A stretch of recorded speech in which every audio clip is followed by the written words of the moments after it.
By सवेरा films. चढ़ली जवानिया में मिलो है नहीं सुख, चढ़ली जवानिया में मिलो है नहीं सुख। छौड़ा खिला के गोपा चुप लेनी मजा हमसे लूट, छौड़ा खिला के गोपा चुप लेनी मजा हमसे लूट। कैसे नहीं मिलो जवानिया के सुख, कैसे नहीं मिलो जवानिया के सुख। छौड़ी खिला के गोपा चुप दिलियो भतर वाला सुख, छौड़ी खिला के गोपा चुप दिलियो भतर वाला सुख।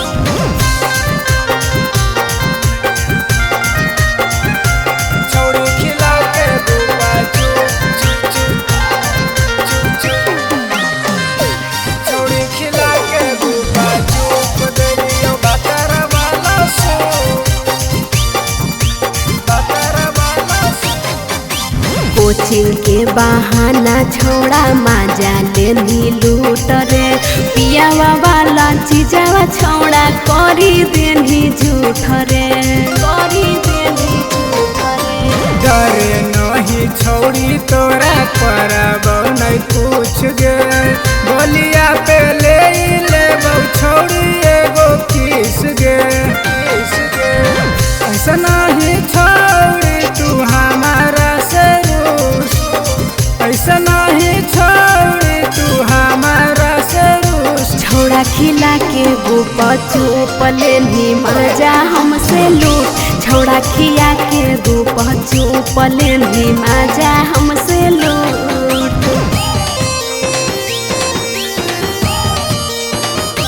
छौड़ी खिला के गोपा चुप चुप चुप चुप चुप, छौड़ी खिला के गोपा चुप दिलियो भतर वाला सुख,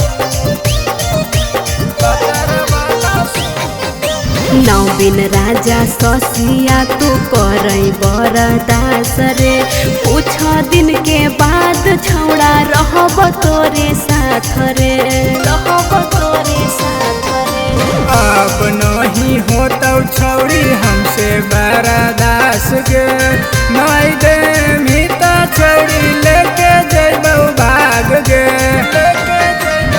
होठवा के ललिया छौड़ी लेबौ हमें चूस, होठवा के ललिया छौड़ी लेबौ हमें चूस। छौड़ा खिला के गोपा चुप लेनी मजा हमसे लूट, छौड़ा खिला के गोपा चुप लेनी मजा हमसे लूट।